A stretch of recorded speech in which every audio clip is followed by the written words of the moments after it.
My mother is a California native who spent the majority of her adolescence and adulthood in the jungles of southern Mexico, where she met my father, whose family had been in those jungles for generations and generations.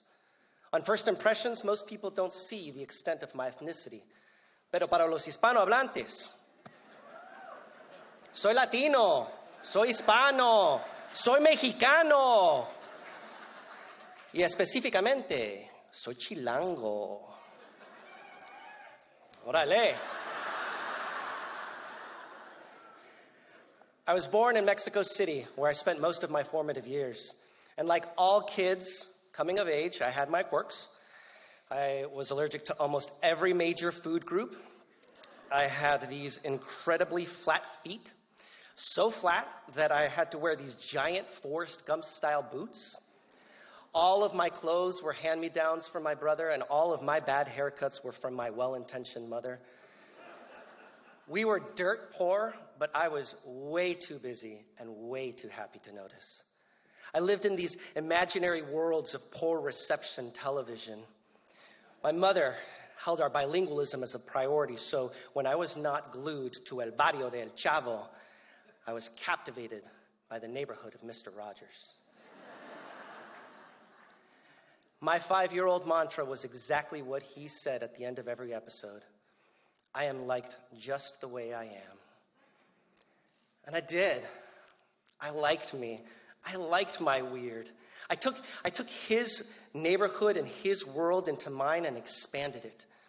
I created new characters across dimensions, and I would have conversations with my future and former self who would come and give me advice on these adventures we would go on and these missions that we would accomplish. And I would play these conversations out in my head, and I would, in front of anyone who would notice.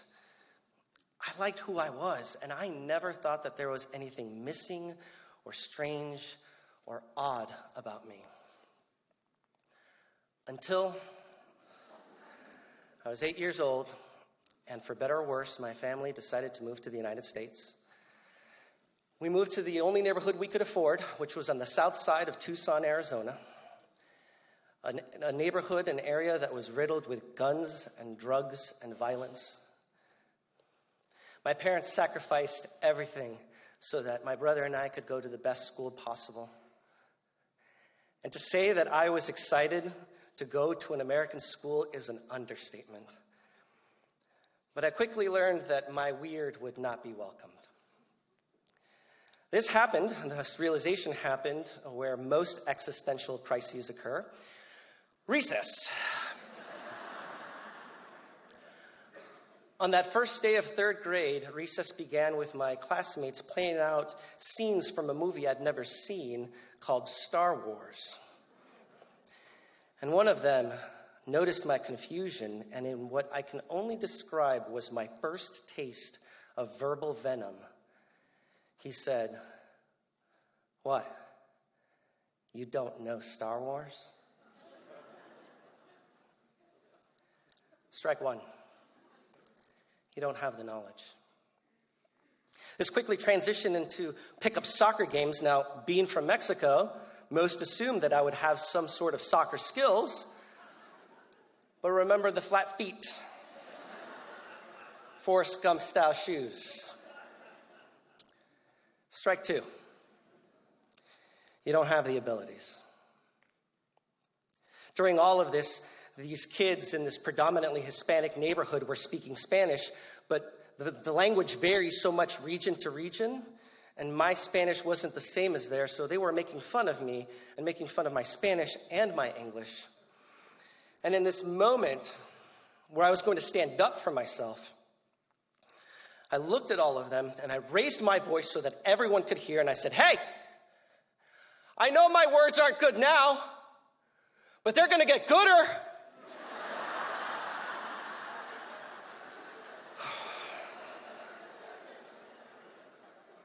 Nailed it. Strike three.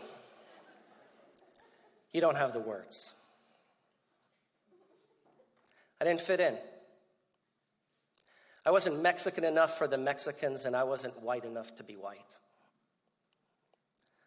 So I transformed.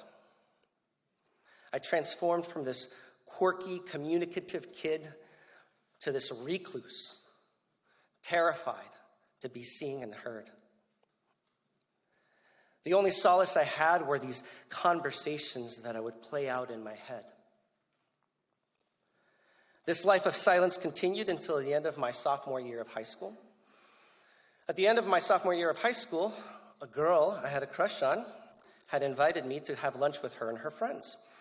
And we were discussing our summer plans, and she was talking about how she was going to be joining the speech and debate team and how she was going to attend a speech and debate workshop that summer.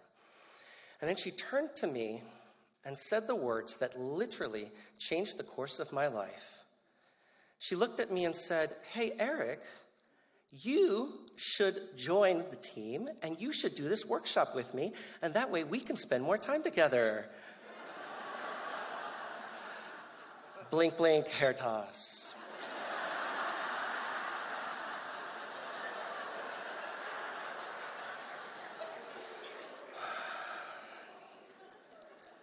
This was an impossible choice. To spend time with a girl I had a crush on, I had to attend a speech and debate workshop. I had to speak in front of people willingly, sharing my thoughts and ideas. The mere thought of that left me breathless, and there weren't even bats around then.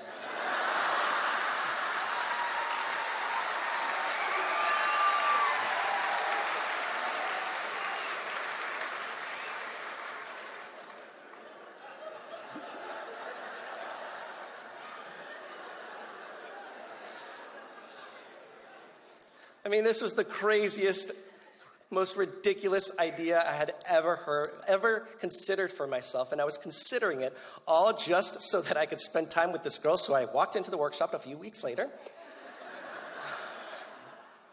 This workshop was led by Miss Vicki Drennan, who I was told was sweet in the summer, but cutthroat in competition, which was fine because I was never going to get to that point. I managed to endure the first few days until she gave me an assignment of an interpretation event.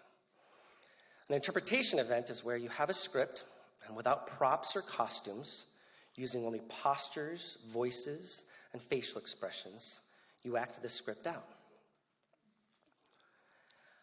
I remember taking my shaking script in front of the class, breathless again,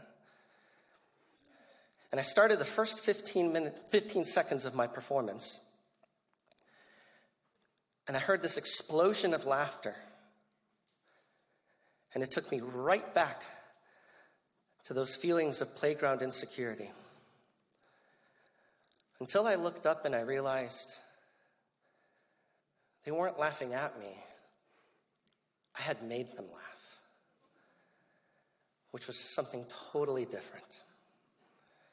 It gave me the confidence to join the team and try the competition field. Now, this required a one-on-one coaching session with Mrs. Drennan. So I chose a script. I rehearsed it for weeks.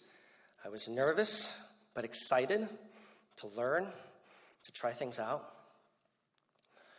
And I remember walking up in front of the classroom, out of breath again, and I started the first part of my first line when I heard the most terrifying "stop. Everything about this is wrong."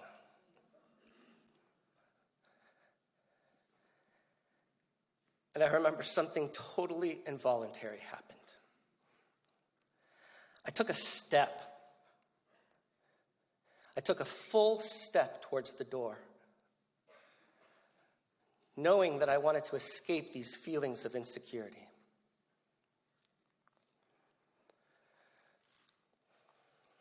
You know, those conversations that I played out, the ones between my future and former self, they never left me. They have always been my comfort. I use them to prepare for the future and to make sense of the past. And the only way that I can make sense of that moment is by imagining me today, traveling back in time, confronting my 15-year-old self, stopping him, and I say, hey, don't go. I see you. Your fears are real, but they are not true. You're scared you don't have the knowledge because of what they said about Star Wars. But you and I both know the truth. The Force is strong with you.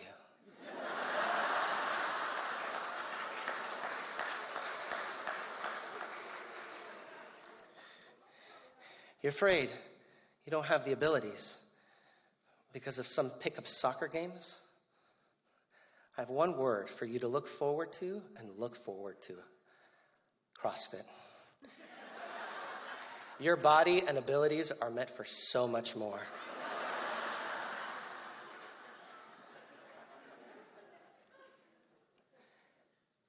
And you're afraid you don't have the words.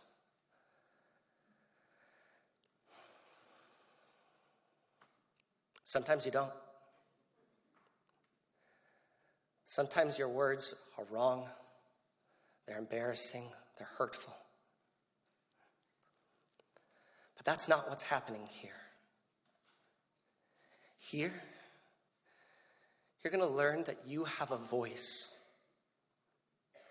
Here, you are going to learn that the only person who has silenced that voice was you, because you were too afraid of what might happen if you fail. Here, you're going to make words your life in the most unimaginable way. You are going to become an educator, and you're going to help people just like you who are afraid to be seen and heard, and you're going to give them a map to your words. And you're going to do it in los dos idiomas, porque mientras nada se gana, nada se pierde. And I'm telling you, I know you're scared. I know you're scared to show you're weird. I know you're scared of your words, but I promise you, I assure you, I guarantee you that your words, they get gooder and gooder and gooder.